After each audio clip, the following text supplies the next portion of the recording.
Welcome to China Tech Talk, the weekly discussion of technology and startups here in China. I am John Artman, editor-in-chief of technode.com, and as always, I'm joined by Matthew Brennan, founder of China Channel. So this week we have, I think, the second time that we've had a person on for a subsequent episode. So we're talking with Elijah Whaley, the CMO of PARKLU, a KOL agency, and catching up with him a little bit about kind of what he's been doing, and also some of the problems that he's been encountering. And I think that it's always really interesting to talk to Elijah because he really is, in a lot of ways, on the front edge of a lot of interesting technology trends, and in particular as it relates to social networks and marketing and e-commerce and things like that. And so, Matt and I, we talk about these things kind of from a higher level usually. And so it's always nice to get someone like Elijah on to talk about some of the things that he's seeing. And as we hear in this episode, some of the major pain points that he's been experiencing recently. Yeah, I think we cover some pretty big changes on Weibo.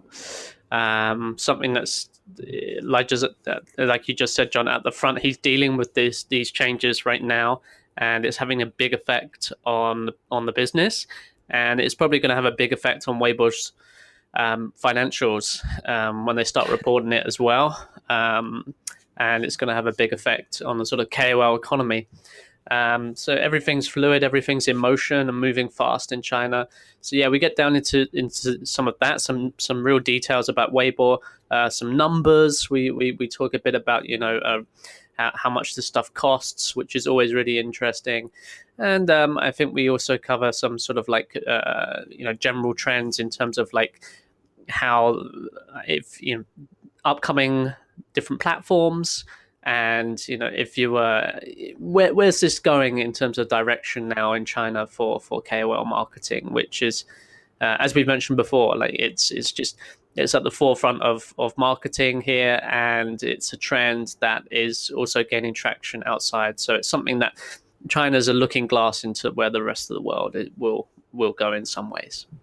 Yeah, exactly. And we talk a little bit about how some of the debates and discussions that we're seeing, in the West and the EU and the US, don't really happen here, and really kind of highlight some of the big differences in that sense between China and the rest of the world. But with that, we give you Elijah Whaley.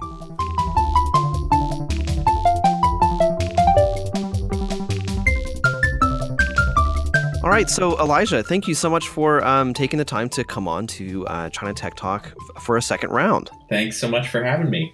Pleasure to be here. So tell us, Elijah, what's been going on since we last talked to you about 6 or so months ago? What have you been working on? What have you been paying attention since we last talked? Well, at PARKLU, we've had a couple of cool things recently. We did one of our insider events, this is the 6th year in a row that PARKLU has held these brands and KOLs come together in an offline shopping event, and then customers can come in and be involved. And it was the first time doing it in winter, so it wasn't as big as normal. It was kind of a test, but it was still really fun. We had almost 100 KOLs come that we had invited. We had 20 brands. We had, I think, 1,500 plus visitors or something like that over a 2-day period. And we had like a KOL art gallery upstairs, which was really fun. And so that was really interesting. We're going to do the same thing again in the summer, and looking forward to that. We also announced it aligned with that. That was the Insider event, is the Insider 500 KOL catalog, which was a pet project idea of me.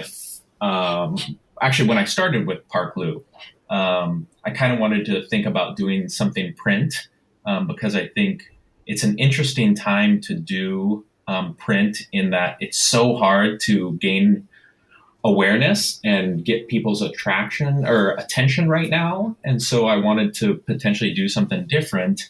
And really early on, I recognize that we have a lot of clients that come to us and say, we don't want your software. We don't want anything from you. We just want a list of KOLs. We just need to know who potentially we should work with.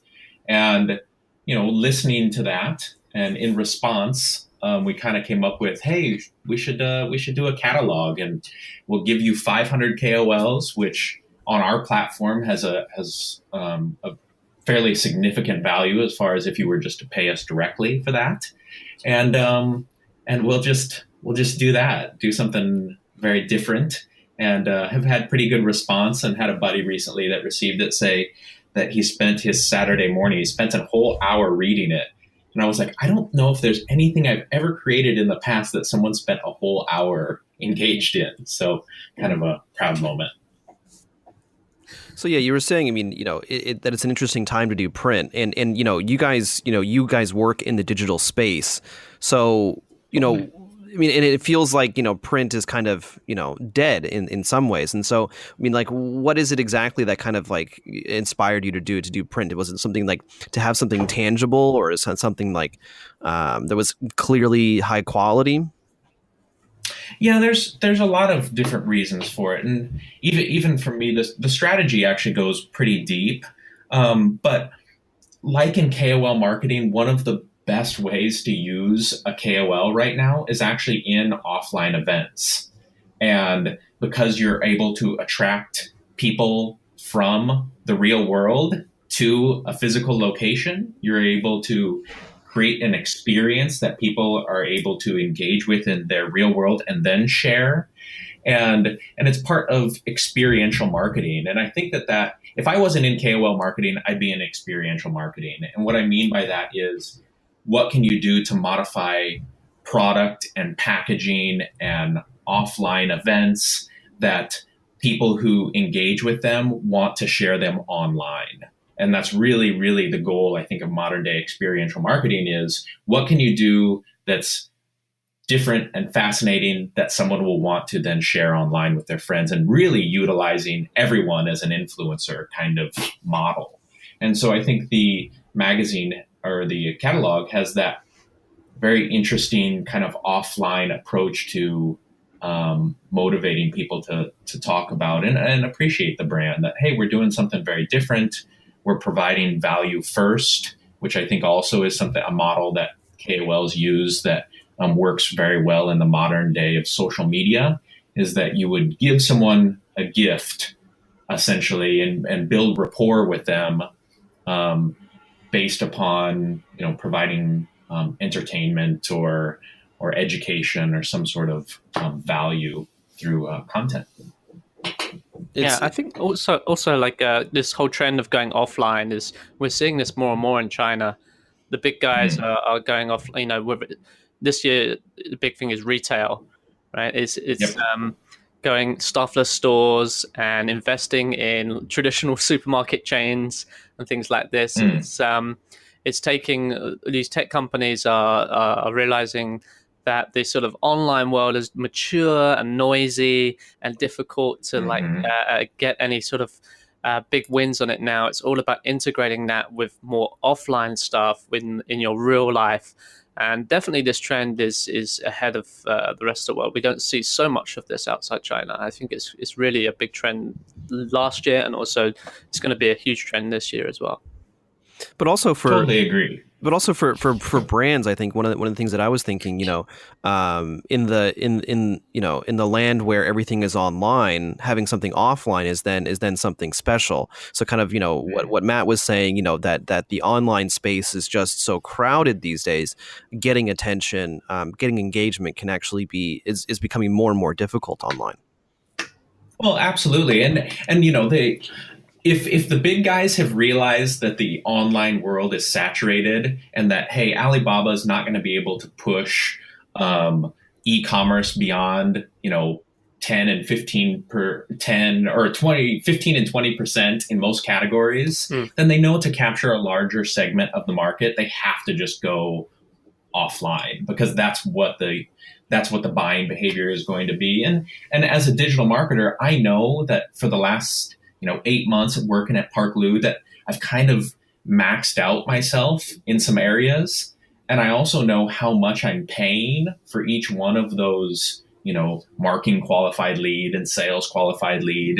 And I look at it as, hey, this is an opportunity for me also to be very specifically targeted and use this as a piece of material in, my approach to building relationships with potential clients.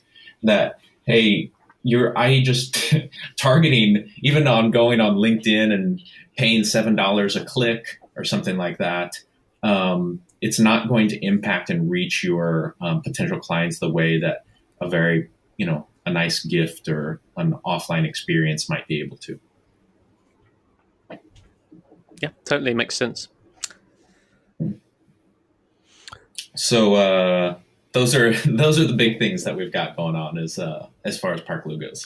So looking, I'm just kind of curious. Because I remember, we had talked a few months ago when you were in the middle of building out the magazine and kind of getting it off to print. So for you, again, from a digital marketer, as a digital marketer, like, what are some of the big lessons that you learned, and anything that really surprised you when it comes to like doing something offline or in print? Well, this catalog, I believe both of you have seen it now, hopefully. Yep. It was a huge undertaking. This is 176 pages and an incredible amount of graphic design, a lot of writing, a lot of curation. And I totally underestimated the amount of work that would have to go into something like this. We literally had a core team of 3, and none of them were full-time on it. And so what that actually meant is when crunch time came, it was like me and the main designer, 7 days a week, not sleeping until 2:00 in the morning, trying to get stuff done. And so I totally underestimated the amount of work that it would take. It was a huge undertaking. And then also the expense. These magazines are actually incredibly expensive to print. And like getting your first sample one, which really kind of looks like rubbish, is 600 renminbi just to get one single sample print. And then when you're doing a very small batch like we did, each one of these magazines is incredibly expensive, actually. And so I really underestimated labor intensity and also the cost. Obviously, I learned lots about printing and things like that, but those were the main areas where I kind of understand why people have moved to digital, because digital is so much easier. Oh my gosh, yeah. This was quite a task. Yeah, I used to be in that industry. I know exactly what you're talking about. How do our listeners get a copy if they can? We've been talking about it for they can 5 minutes. So I guess that's right. Well, hopefully you guys just put a link in the show notes to PARKLU at myshopify.com, and they'll be able to find that. So besides the magazine, which I received a copy recently. It's super nice. As someone who's not in the KOL industry, it's a bit overwhelming. But I think that it looks nice, it feels nice, and I can definitely see how it would be very useful for clients and for people looking to learn more about the industry. But besides the magazine, what else have you been working on recently, or what else has caught your attention? Well, the real thing has been the changes on Weibo and keeping up with that. And that has been partially PARKLU and partially the Millennium Fu, really trying to grow her as a beauty influencer on Weibo. And Weibo keeps on changing the rules. Everybody does. New platforms are popping up, and we're seeing, everything from Toutiao doing some real dominant changes and dominating, getting into video and dominating this really, really interesting world of news and UGC content and spreading out there. I think WeChat's also made some really good moves and positive moves for publishers of content, and looks like they're going to bring back that whole tipping system, which I think is cool. But for me, I think there's a lot of people not focusing on Weibo, and that's a particular interest for me. And so what's happened in the last few months with Weibo that's interesting is early 2017, maybe late 2016, they launched this platform called Weibo.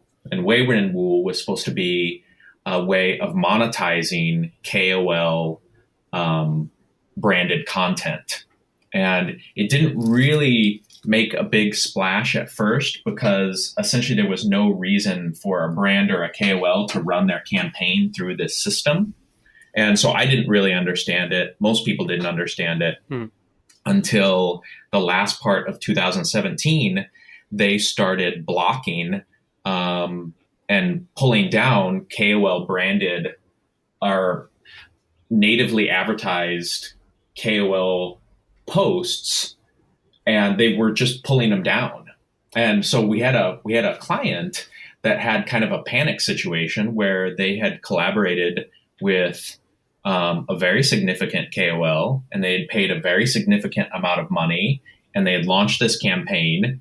And then a few hours later, the post was gone, totally disappeared.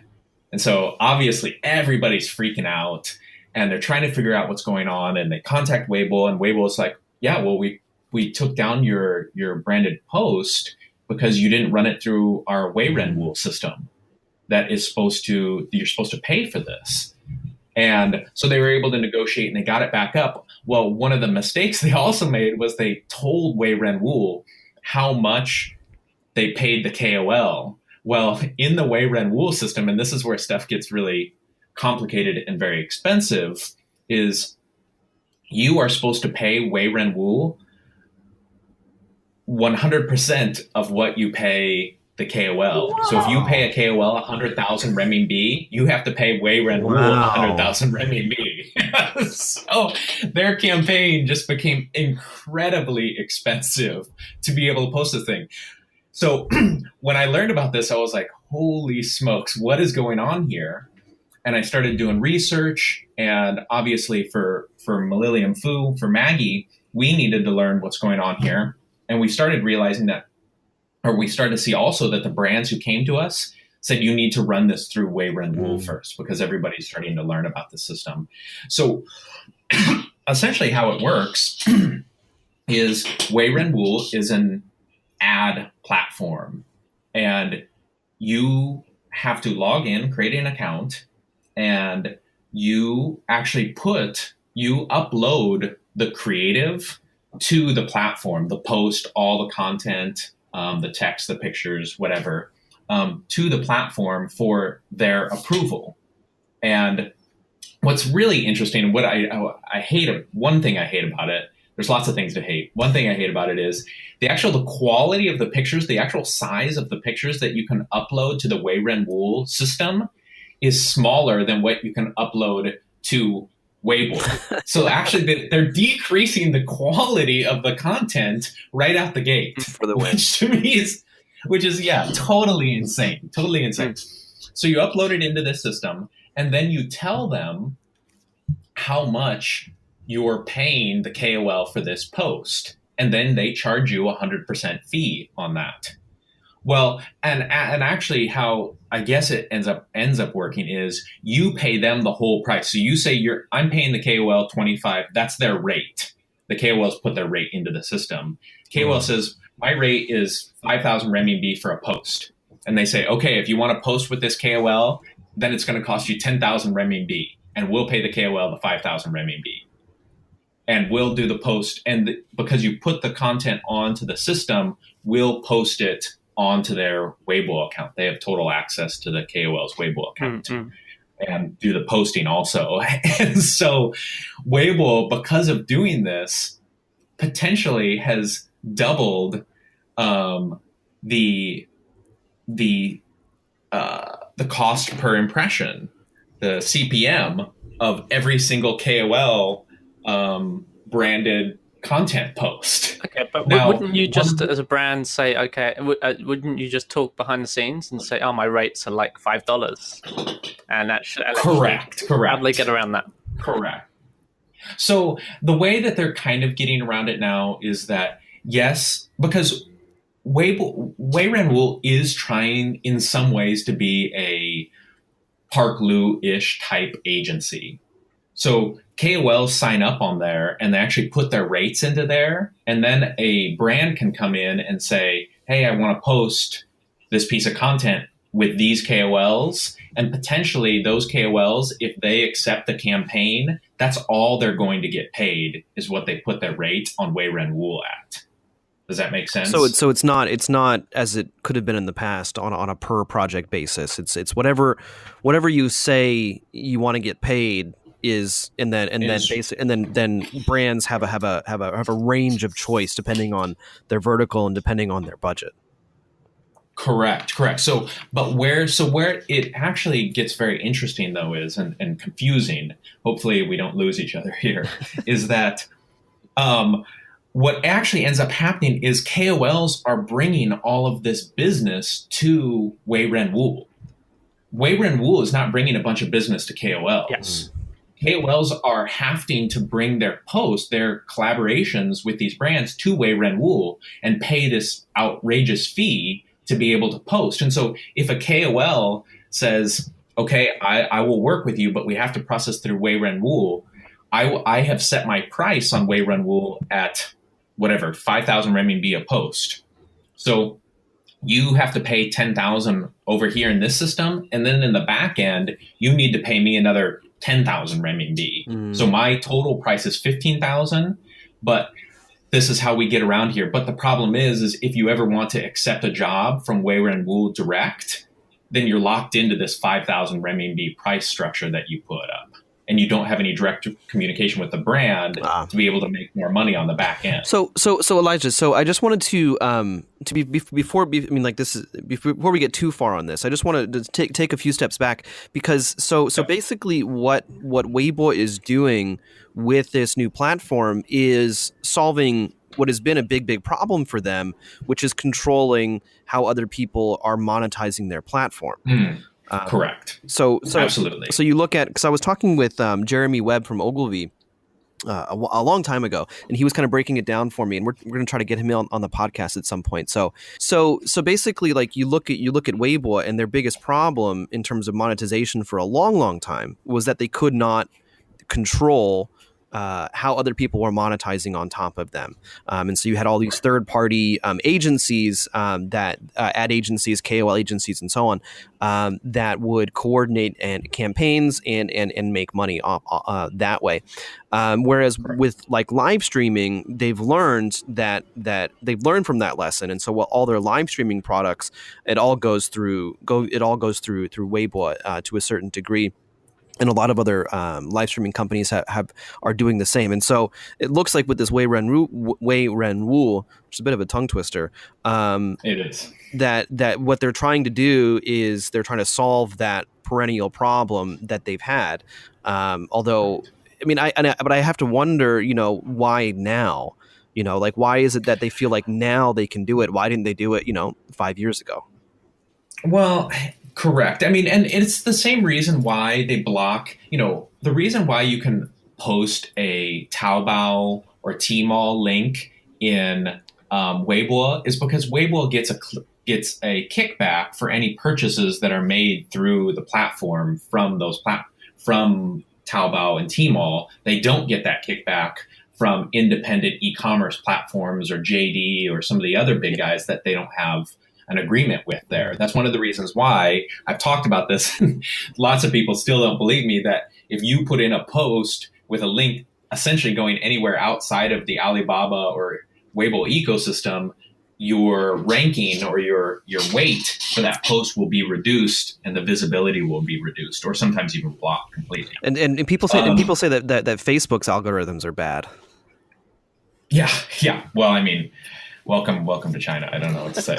But Weibo's been monetizing pretty well up until before this happened, right? I mean, like you pay to reach your own fans. Agreed. Like what you just said before, John. I think back in the day they might have struggled, but in the past year or two, they've been doing very well. They've been killing it. In terms of squeezing more. I agree. In terms of rent seeking and just extracting value from their platform, I think they've learned how to do it, not just in the way we've just talked about with Wei Ren Wu, but in many other ways. They're rent seeking on top of the platform just in terms of getting any kind of reach, you have to pay for it. And I know KOLs and you, but before Elijah, also been complaining about that as a KOL, it's expensive to reach your own fans on the platform now.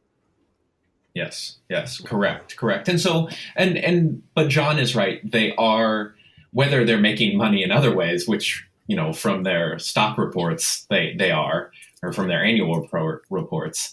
However, they have created a system and are now, Weibo is totally pay to play. It's totally pay to play now. And the things that I don't really like about it are the rate. Obviously, charging 100% of what a KOL charges crazy.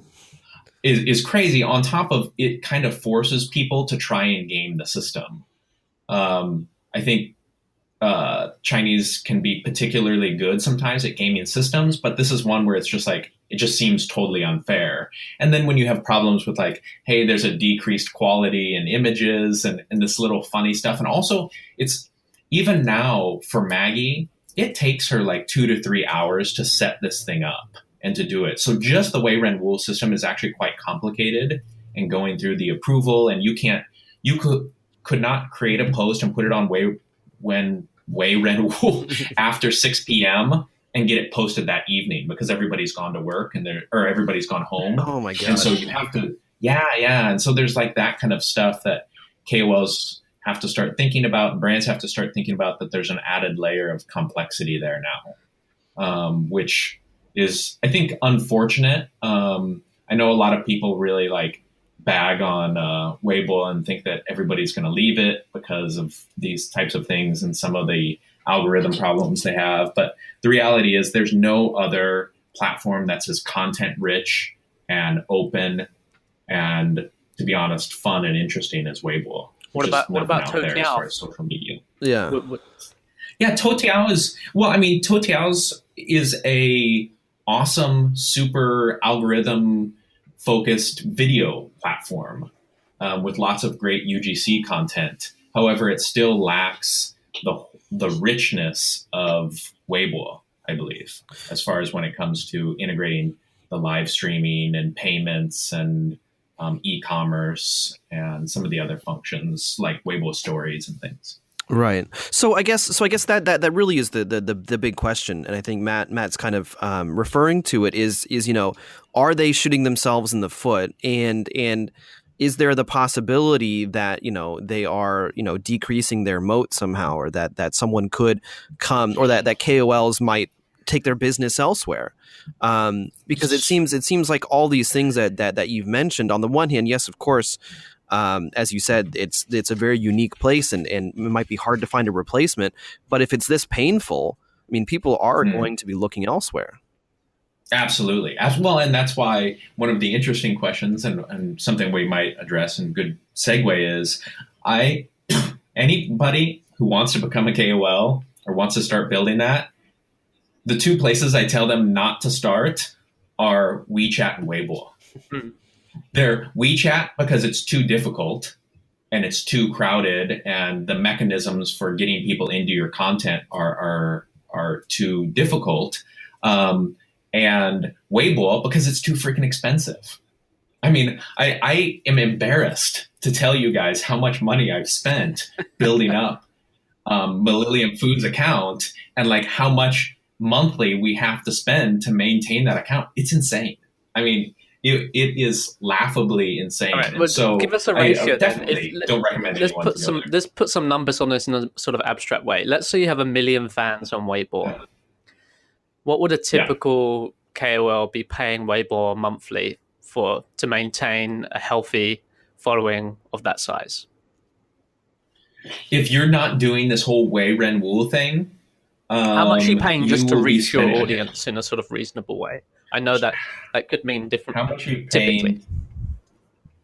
Yeah, typically, let me do real quick on Maggie's thing, do some math here.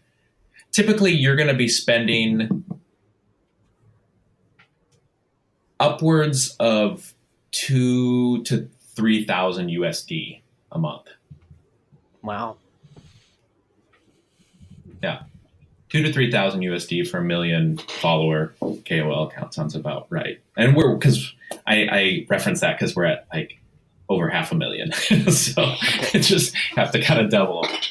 And then that's not Weiren Wu, so that's not this whole charging fee thing that we have to go into now. That's purely maintaining an account. That's purely the money that we have to pay directly to Weibo. Wow.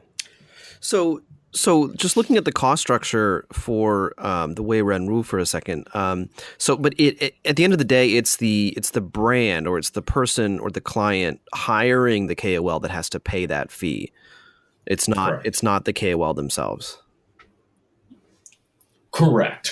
It's not the KOL themselves, unless the KOL somehow did their own deal and got locked into, a contract or something like that and didn't know about this and then posted it and had it pulled down. And I don't know, there's obviously it's the brand that has to pay it. And really what it comes down to is now marketers, when they look at Weibo and look at doing a KOL campaign on there, have to adjust their CPM.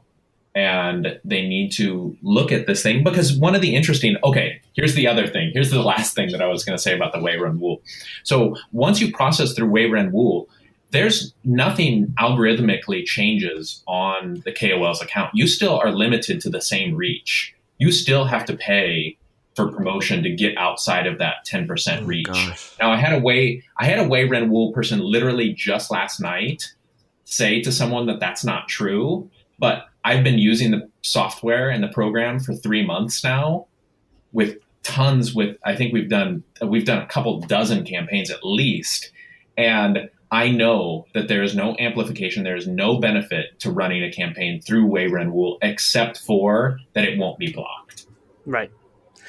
See, this is like the worst nightmare of, in some ways, of how what can happen if a social platform abuses its position of power in terms of it's an aggregator for different groups. So here it's matching, they're the choke point between their power comes from the audience, obviously, the amount of users.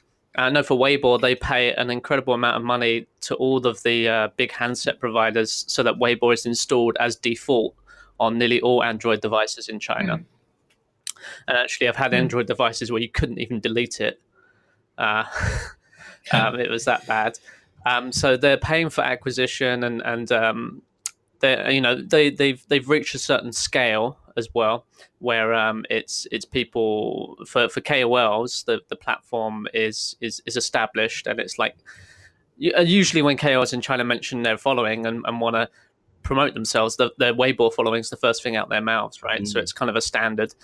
And then so they're matching these two groups, and then there's brands involved, and so they're stuck in the middle, as the aggregator all of all this, and now they're just putting in all these different systems to extract rent from surplus from this whole environment in a sort of economic sense, that and nobody can do anything, right? It's a monopoly. So and I think the big mistake, and here's my fear for the platform, I don't think anything's going to happen today or tomorrow, and I don't think that the KOLs who understand how to play the game are going anywhere.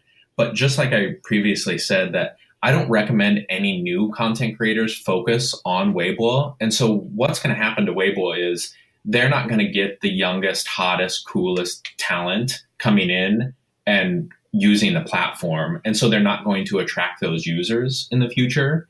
And that's where you're going to have a really hard problem. It's the same thing that I believe the big mistake that all of the Chinese video platforms made, all of them, and they continue to make, is they do not reward and support content creators, the UGC content creators. They never paid reasonable advertising wages to UGC creators like YouTube. And YouTube has taken over the world because they figured out that, hey, if we reward people and substantially reward them for creating great stuff that people really like, then we'll have this huge mega ecosystem of very interesting, very engaging content that is that creates, YouTube, which is the world's second largest search engine, and, is the producer of as much media in like 5 minutes as there was in all of time before that kind of thing. And so like they're doing very, very similar to what the video platforms did, and they're shooting themselves in the foot because they're not paying and not supporting content creators. And so the platforms that do pay and do reward content creators in a better way. I don't see any platform that's really, really doing right by content creators in China right now.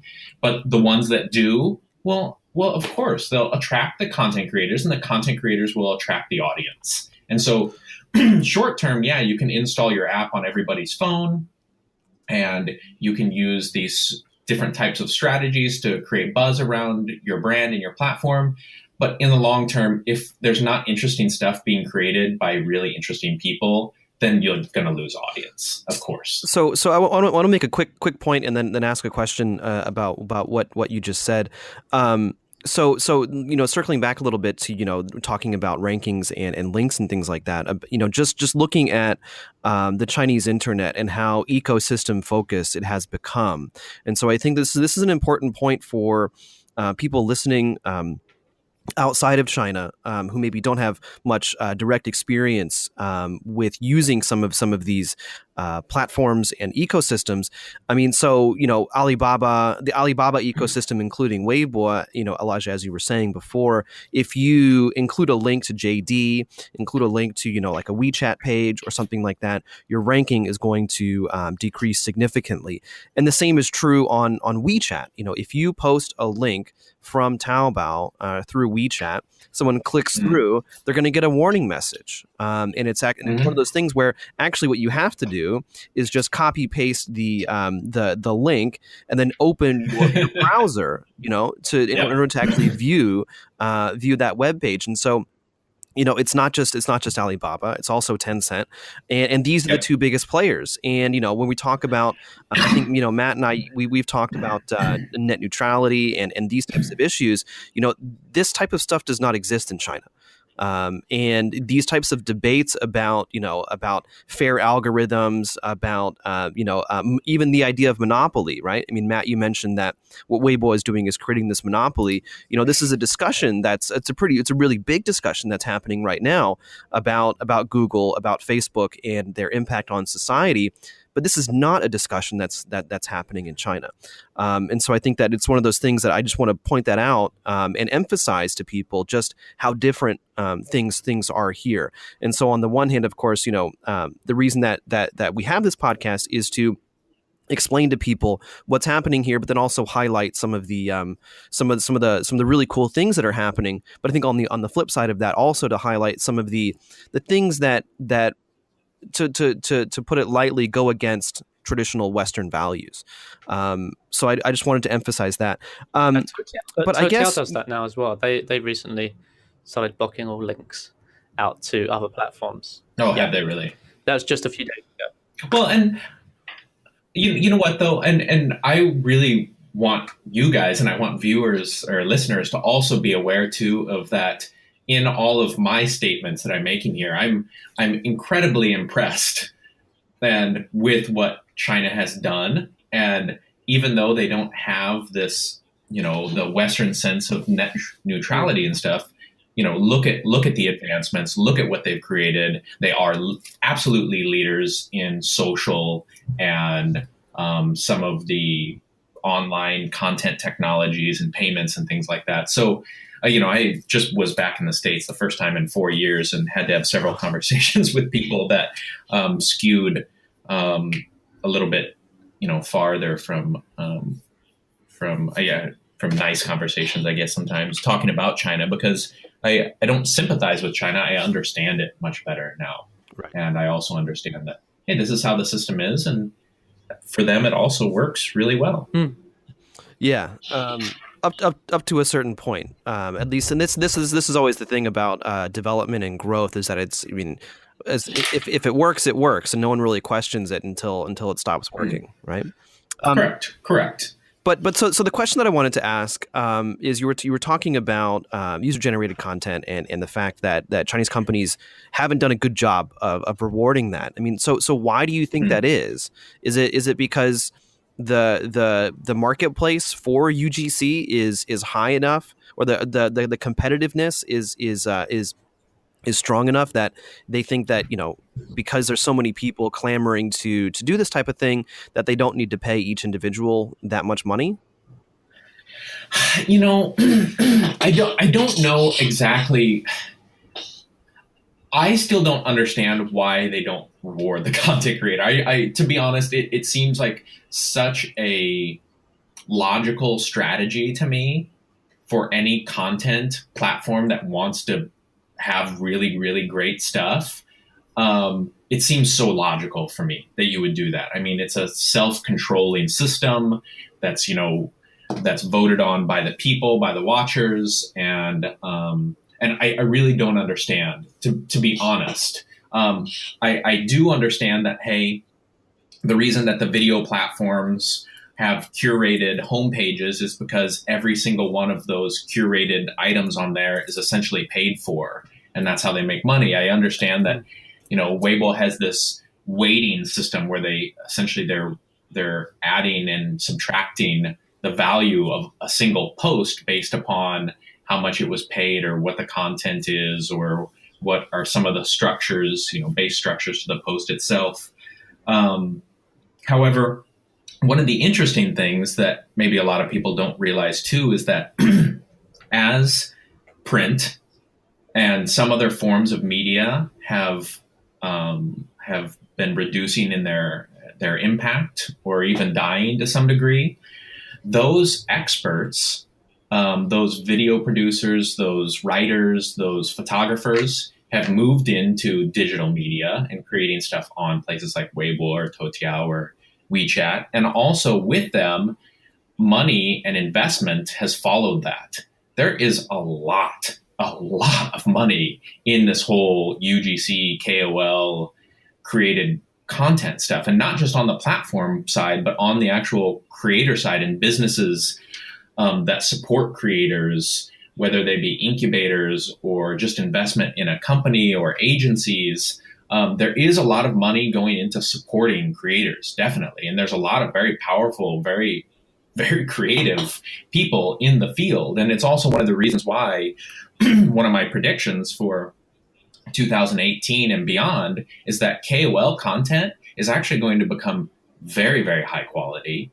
It will be, in some cases, it'll be indistinguishable from, any high quality TV show that you've seen, or posts that come from ad agencies or something, because there is so much money being poured in this, and there is a natural transition from radio and TV and magazines and things like that into this digital world. So though they're handling it differently, and it is kind of exclusive, that's why it's really hard to be a KOL without having contacts in China, it is supporting the same people in some ways that were supported before in the other content creation avenues. So I guess what you're saying is that, for someone who's looking to break into being a KOL or break out in terms of popularity, it's not too late. That's always my question, because I look at YouTubers, KOLs here in China, and so my question is always, as someone who would want to get into it, is it too late already? Because all these people, they have first mover advantage. They have such a huge following. They have that reputation already. Is there room to kind of chip away at that, or is there room to build my own business? Underneath their shadow. If you wanted to start being Absolutely, a KOL today, absolutely. what would you do? I mean, from zero. So the cool thing about China, and the cool thing about, how things move, how fast things move over here, is the rate of churn.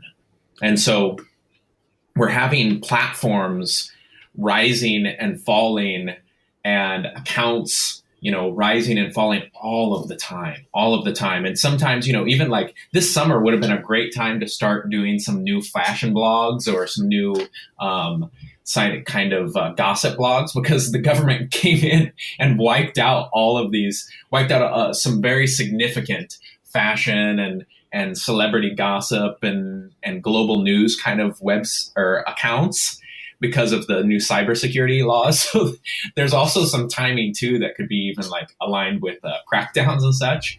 But the reality is, if you want to become popular in China, the rules haven't changed very much, even though the platforms and what's going on has. If you want to become popular in China, you have to know somebody at the platform. Or you need to be with an agency that works with the platform. Because if you're trying to organically grow, I almost consider it to be impossible. Now, the only other strategy is that you create really great stuff for a period of time, and then you reach out to the platform and say, I'll continue to create stuff like this on your platform if you support me and if you push me.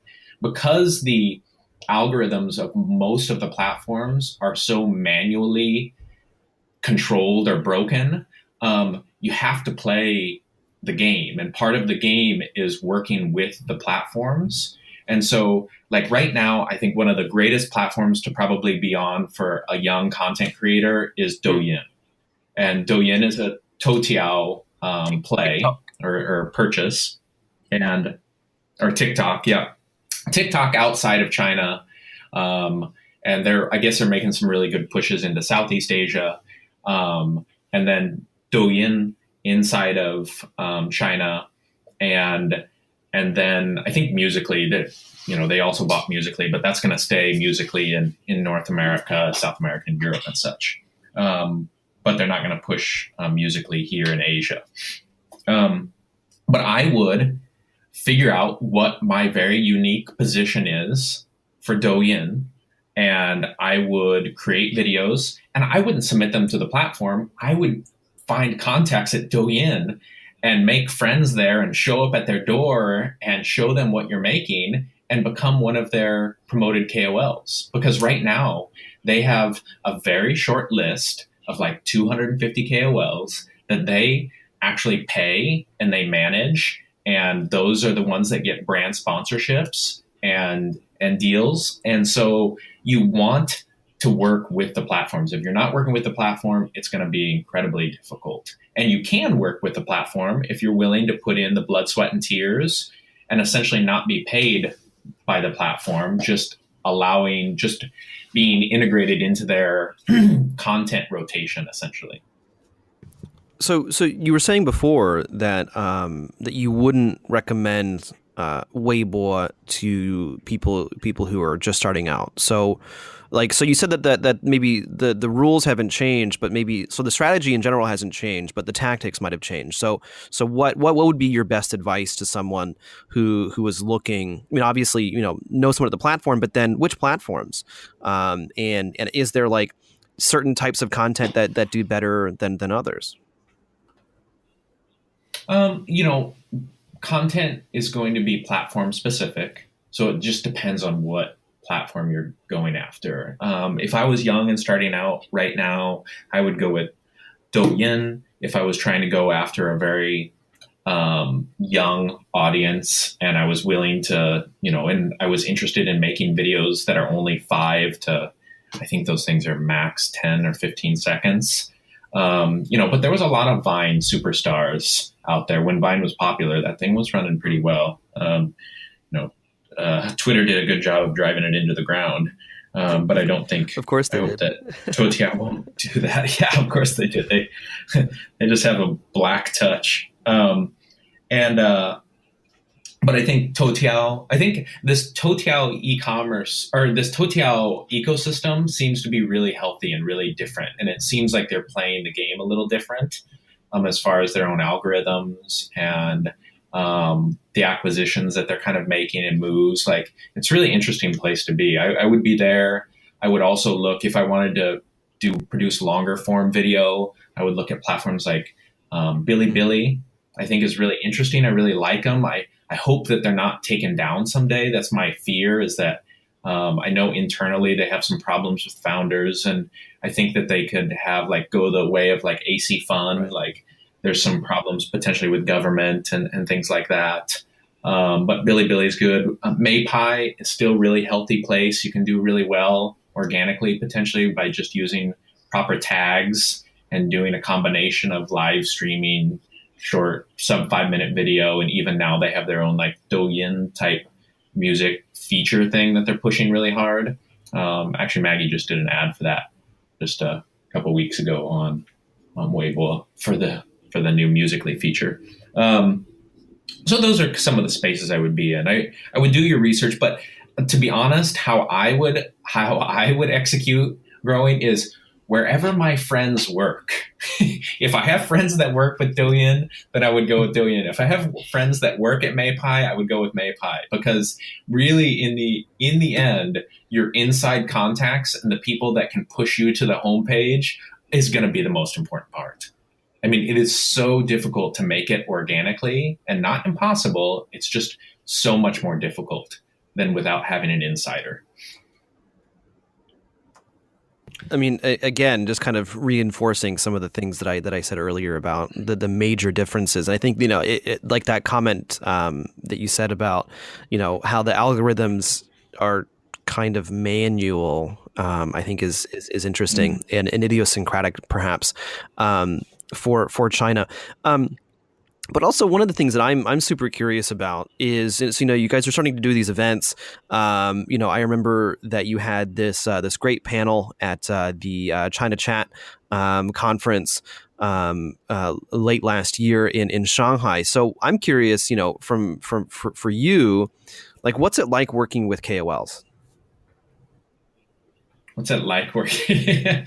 Well, that's one of the big differences between PARKLU and most other KOL supporting or advertising type platforms is we're actually really close with our KOLs. Like, we have KOLs on staff, several of them actually, and we do KOL like training events. We do a lot of community stuff. We do a lot of like these, our employees are friends of KOLs and stuff, and we support initiatives. Even like the Insider Magazine or catalog is kind of like a KOL relationship thing.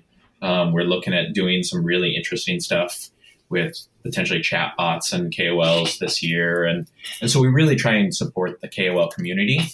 But I think KOLs are like, the problems that you can have with KOLs are similar to the problems that you can have with any sub 30-year-old employee that's creative. And that means that, sometimes people can be flaky or weird or sensitive, or, maybe a sense of entitlement. Maybe they're, these people who are attracted to these types of industries and the creatives and the people who have this special skills of communication, maybe sometimes they lack in other areas, and maybe sometimes they're amazing, incredible people that are extremely business savvy and have high EQ and such. But it runs the gambit. I mean, KOLs are just people, and the most of them are very young, and so you deal with the same things that you deal with when you deal with young people who are trying to do professional things. Overall, is the ROI on how much are brands paying for KOLs? Is that in the past, since we last spoke, how's that trend been going overall? Is it getting just more and more expensive to use KOL as a promotional channel? What do you see? Well, this Weiren Wu thing really, like, I haven't sat down and cranked out the numbers myself, because unfortunately it's also depends on like how you manipulate the system. However, I think prices are staying pretty steady, because they are somewhat gauged, and they're somewhat, or what do you call that when a currency stuck to another currency? Pegged. They're somewhat pegged to the native advertising costs of the platform. And so even though they're more expensive, I've kind of written on this extensively, even though they're more expensive, or more expensive. There's reasons for that, and it's still kind of pegged to those native advertising costs. Okay, so it's not no. Yeah, it's sort of hit a ceiling almost. No, is what you're saying. Yeah. I think that, and I think that it will somewhat remain there, and it really just depends on, because there is no overarching price structure or something like that. It's kind of like agencies. It's kind of like any business where you're bidding on something, where your ability to negotiate and the value that you place on yourself or on your audience or on the content you create or something will ultimately determine the cost. And so you can find KOLs of very comparable quality and follower size, and the cost difference can be extremely significant. And it's really just based upon how much this person values and is able to negotiate their contracts. Well, Elijah, as always, thanks so much for coming on the show, and I think that telling us more about all this stuff. So at least for me, KOLs and kind of social media marketing and things like that, it's a bit of it's an area I'm not so familiar with, and so it's always really nice to talk to you, especially get you on the show to tell us kind of what you've been doing and some of this what is actually happening in this space. Thank you. Thanks for having me. It's a pleasure. Like I've said before, it's very therapeutic for me to be able to just talk and release all of this. That's great. And to our listeners, if you enjoyed this episode, you can leave us a review on iTunes, or if you're on Overcast or on Pocket Casts, you can tap on that star button and it will recommend this episode to your network.